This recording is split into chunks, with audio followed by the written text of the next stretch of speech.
It started with silence. Not the kind that fills a room after an argument. No. This was colder, emptier. The kind of silence that crawls into your bones and whispers that something's wrong even when everything looks perfect. Her name was Emily, my wife. For 6 years, we were the couple everyone envied, to people who seemed built for each other. We had a cozy home, a circle of friends, and routines that made life feel safe.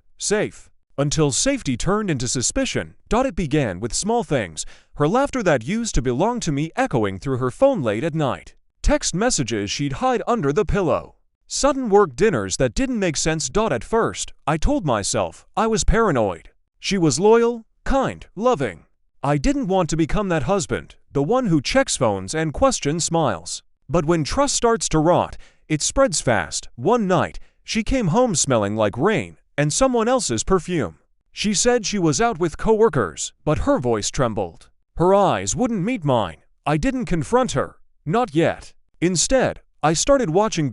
It's strange, the things you notice when you finally open your eyes. The way she turned her phone upside down when she set it down.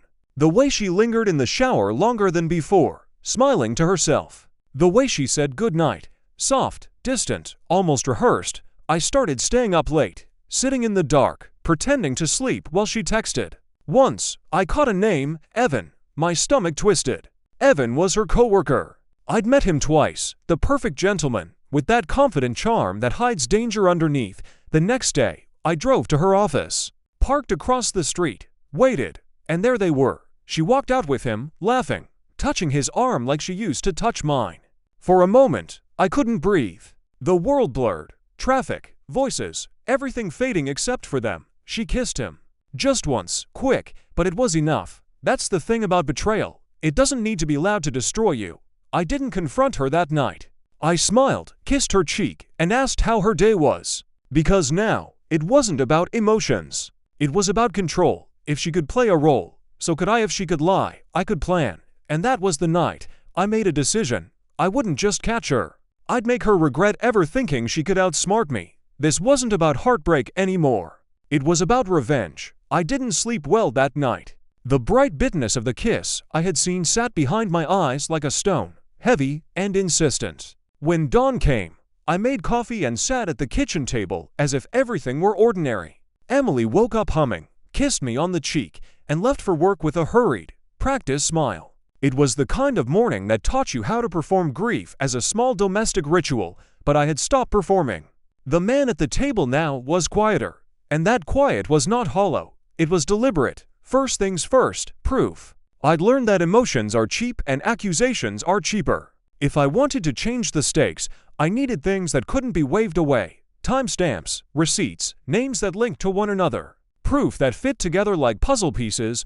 I called a private investigator. His name was Elias. He smelled like cigarette smoke and municipal cynicism, the kind of presence that says he'd rather see the world twice and still be surprised. I didn't tell him the melodrama of my discovery. I told him dates, locations, and what to look for. Hotel registrations, parking receipts, credit card records, bus schedules. Anything that would show more than a late-night message.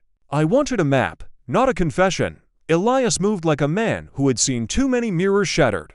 Over the next 2 weeks, while I pretended to be the forgiving husband, he gathered the cold things that make stories legal. Photos taken from a distance.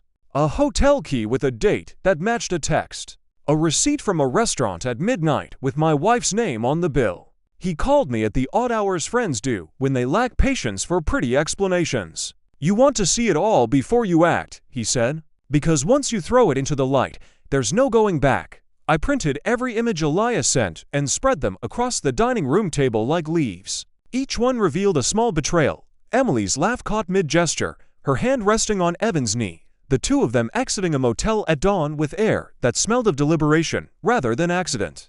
The more I saw, the less the photographs represented proof, and the more they were blueprints of a life I hadn't helped build. But proof alone wasn't the only instrument. I needed time, leverage, and an impression of normalcy. I had to be the man who still loved her. The morning texts, the coffee she liked, the scarves I folded into drawers for winter. It's strange to admit, but pretending became a weapon. When she saw me smiling as she left for a date, she believed her illusions were safe. That confidence made her sloppy. I set traps that were small and deceptively kind. A forgotten charger at Mark's apartment that allowed me a few minutes to copy files. A mail forwarding address for personal paperwork that I controlled. A fake business contact who would call her work asking about a sudden schedule conflict, forcing her to reveal details in a way that left traces. It was less espionage than patient architecture. A steady accumulation of facts and exposures that would not look like my vengeance, but like her own clumsy missteps. There were nights when I wanted to explode, to hurl the photos at her and demand a reason. But I thought of the way she had smiled with intoxicating ease, and the way regret can be manufactured in the same breath as manipulation. I wanted more than a confession. I wanted accountability that could not be bought back with tears. So I collected. I labeled folders. I made a backup drive and hid it in a safe place. I tracked financial transfers and matched them to the nights she claimed to be in a board meeting. I recorded small, casual conversations with friends where she let details slip.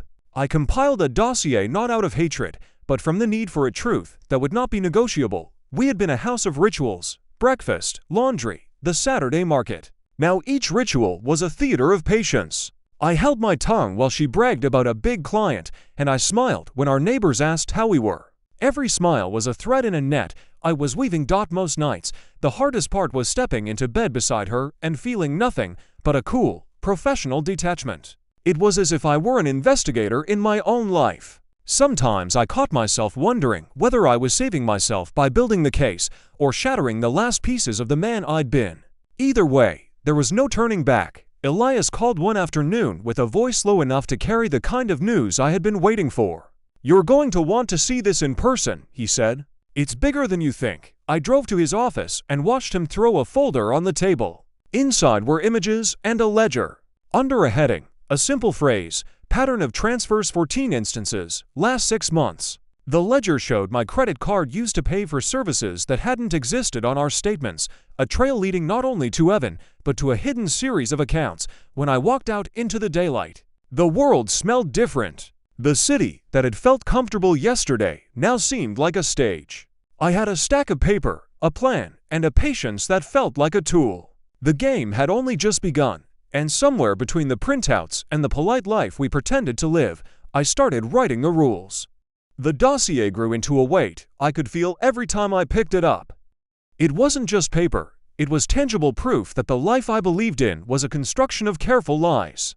Still, proof without timing is just noise. You need an audience. You need context. You need people who will look at a file and, without your theatrics, do the work of making a private betrayal public.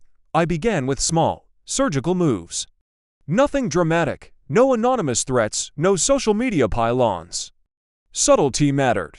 People defend themselves less when they think they're being reasonable, and they panic fastest when institutions, not lovers, start asking questions. First, I targeted the workplace.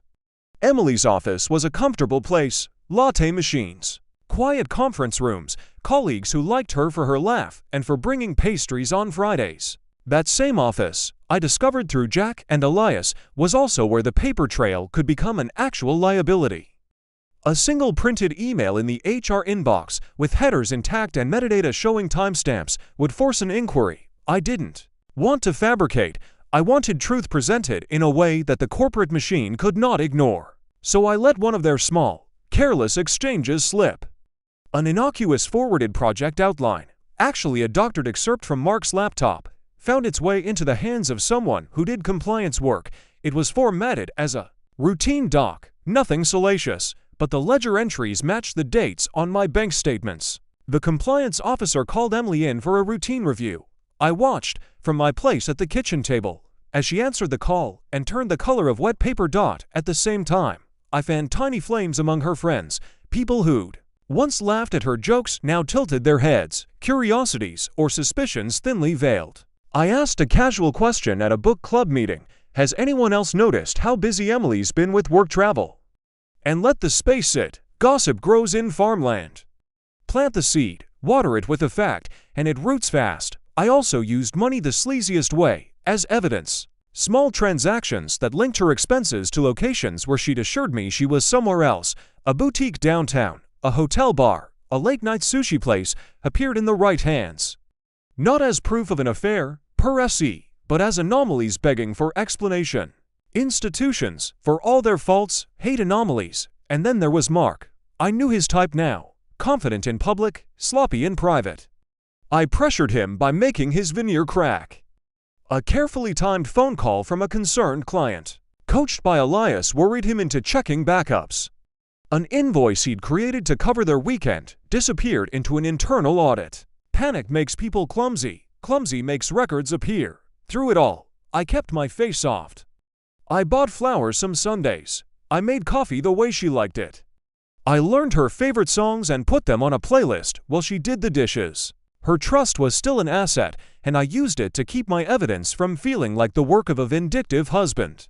If she thought everything was fine, she'd slip and leave the traces I needed. There were nights when it felt like an act of cruelty to live beside the woman you were preparing to destroy. That was the part I had not anticipated, how intimately the silence would cut. Sometimes she reached over and took my hand while we watched television, and the memory of better years threatened to melt my resolve. But then I'd look at the ledger, at the hotel key, at the receipts, and the resolve hardened again. Betrayal makes architecture of you. It makes her plans precise and cold. The first real fracture came 2 weeks later. HR called a private meeting with Emily. Not an arrest, nothing dramatic. Just a quiet, clinical summons to discuss irregularities. She responded with practiced composure in front of her colleagues, but her hands shook when she closed the conference room door. When she came home that night, she said very little. She sat at the edge of the bed, staring at her hands like they were foreign. I sat across from her, the dossier closed on the table like a sleeping animal. "Are you going to tell me what happened?" I asked. She swallowed. "They're just asking questions," she said, a thread of a lie trying to keep itself intact. "It'll be fine." I looked at her for a long time. I could have believed her, but I didn't, not anymore. Instead, I did what I always did. I folded the facts into a plan, wrote the next step, and waited. The stage was set. The audience was listening. All that remained was the reveal, and the timing of it. The silence in the house had the quality of waiting for a verdict, for an alarm, for something to break. When Emily came home from that meeting, the way she closed the door made a sound like finality. She was quieter than I had ever seen her, but she still wore the mask she'd practiced for years, composed, measured, as if nothing of consequence could dent her carefully calibrated life. That night, she made dinner with mechanical movements. She chopped, stirred, plated, all with the same polished grace she used at work when presenting a project. I watched her through the steam as if watching a scene from a play I no longer belonged in. Eventually she sat down and pushed food around her plate, eyes empty. I pushed my chair back slowly, the wood scraping on tile, and the sound made her look up. "Do you have to go in tomorrow?" I asked, the words soft. She blinked. "They said it was just a follow-up. Nothing to worrying about." She lied with the ease of someone who had lied 1,000 times. The thing about lies is they expand. Each one requires a supporting structure. I had already begun dismantling those supports. When she turned her phone off and placed it face down on the table, I abandoned pretense. I needed to accelerate the rope I'd been tightening without pulling so fast it snapped in a way that left no accountability, only chaos. Over the next 48 hours, I orchestrated to small moves that felt disproportionately large. First, I fed a single, innocuous document to an old friend who still did freelance compliance consulting. Nothing sensational, an invoice with a suspicious routing code and a stamped PDF indicating a payment to a vendor that did not exist. I didn't add commentary. I simply asked him to take a look out of curiosity. He did what professionals do. He found the pattern and asked for more. That call went to HR. Second, I set a mild social sting. I arranged a casual dinner for neighbors and invited a colleague of Emily's I knew was prone to gossip, someone who would interpret the merest hint as a reason to talk. The evening was warm, nothing unusual, until the plate of conversation turned to workplace stress. Someone mentioned that their office had a little mystery with vendor invoices. Another laughed nervously about how tricky corporate compliance can be. The friend from Emily's team sat forward and asked, "Have you noticed anything odd?" Strange how questions have a gravity of their own. The pressure that day was institutional, not personal. Institutions move slowly, but they move with authority. A week later, Emily was called in again, this time to meet investigators who were more exacting, more clinical. She returned home with a paper printout in her hand and a face drained of blood. She refused to talk about the details. "It's under review," she said. The cadence of the words was rehearsed like a stage direction. But in the private theater of our living room, the eyes betray what the tongue hides. When she finally broke, it was not in a dramatic confession. She stood by the window at 2 a.m., pale light pooling at her feet, and said a sentence that landed like frost. "I didn't mean to hurt you." That line is an old, familiar shape. The cadence of regret. The performance of remorse. But in the cold shine of hospital-like honesty I had assembled in my dossier, those words were paper-thin. I watched her, needing her to fail at the actor's craft because failure would be wisdom, not cruelty. If she could not hold the truth, someone else would help the world hold it for her. Then an unexpected thing happened. I found a message from Evan on her laptop, one that had been hastily erased, but recovered by Elias, a single line. Raw and unadorned. "They're going to pin it on you if we don't move the pattern." For a second, all the pieces clicked. It was not just that Emily had been careless. It was that she'd been frightened. She'd been a participant, yes, but possibly a frightened one shunted into an arrangement that had momentum of its own. The rope I'd been pulling now revealed a knot tied by someone else's hands. The complexity of that revelation should have softened me. Instead, it solidified the final intention: accountability. The world would know the whole picture, not the version she offered at her mom's kitchen table. I arranged the next move with the same clinical care I had applied to every other step.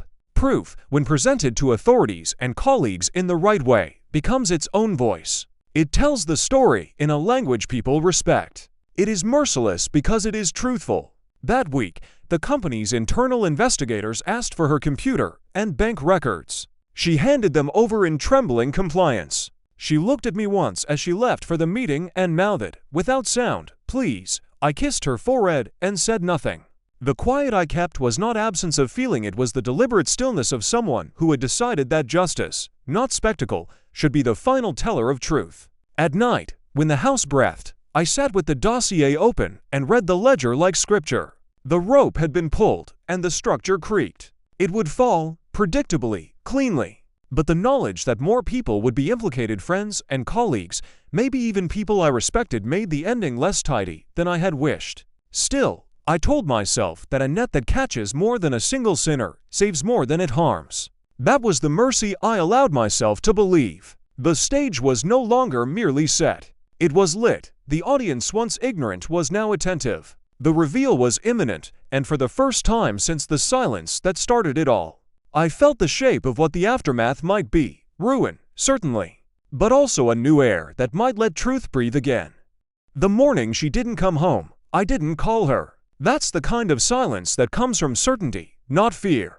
I already knew where she was, or at least, who she was with. Evan had been under quiet surveillance for weeks now. The patterns were undeniable: emails, calendar traces, restaurant reservations made under pseudonyms that were laughably lazy.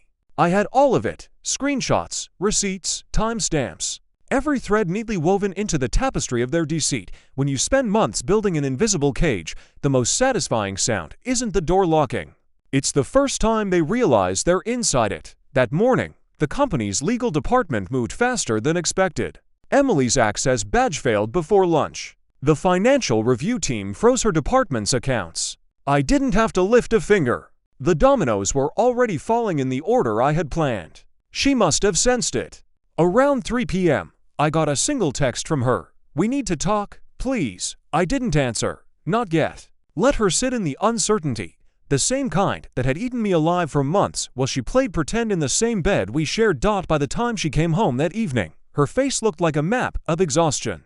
Her mascara had run, her blouse was wrinkled, and her hands wouldn't stop shaking. She stood at the doorway, holding herself up like a person trying not to collapse in front of the executioner. "They suspended me," she whispered. "They think that I stole money." I stared at her. "Did you?"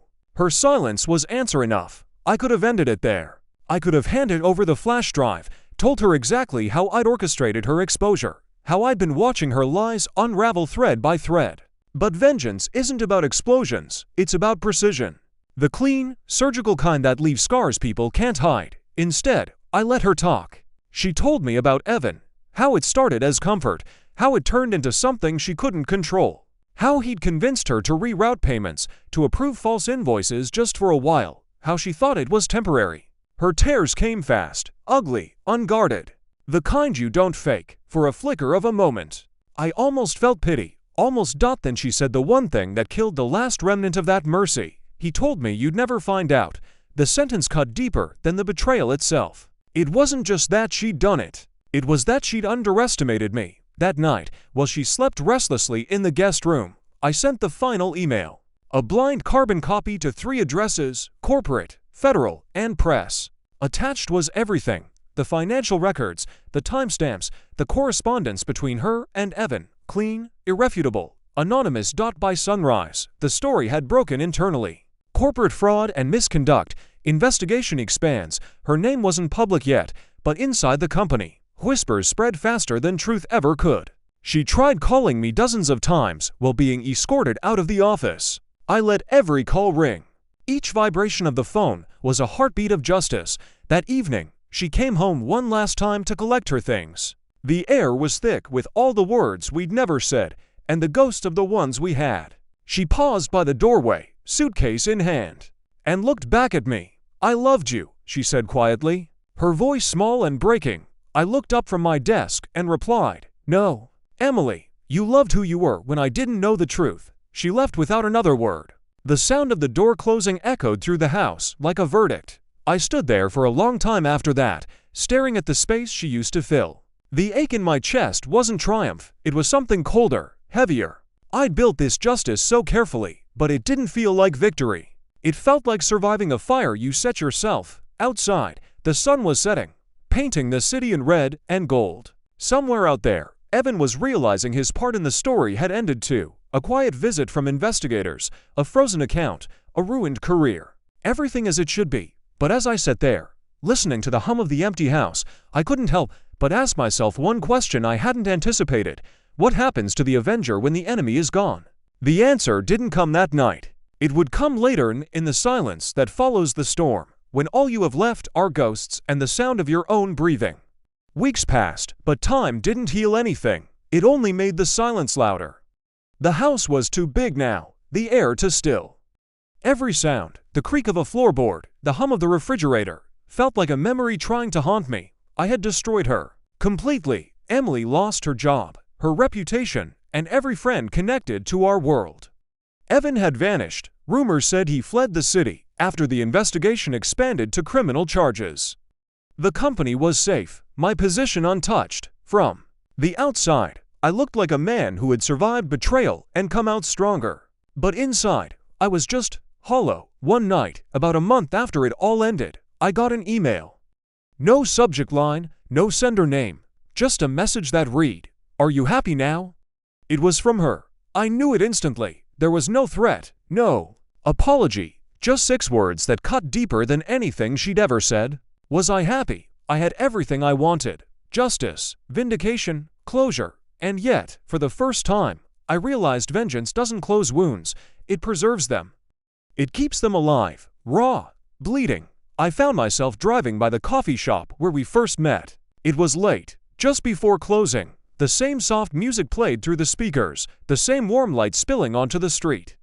I sat there in my car, watching strangers laugh, and I couldn't help but wonder if that's how we once looked, to people with no idea of the pain waiting ahead. As I stared through the glass, I thought of all the moments I'd traded away for this revenge.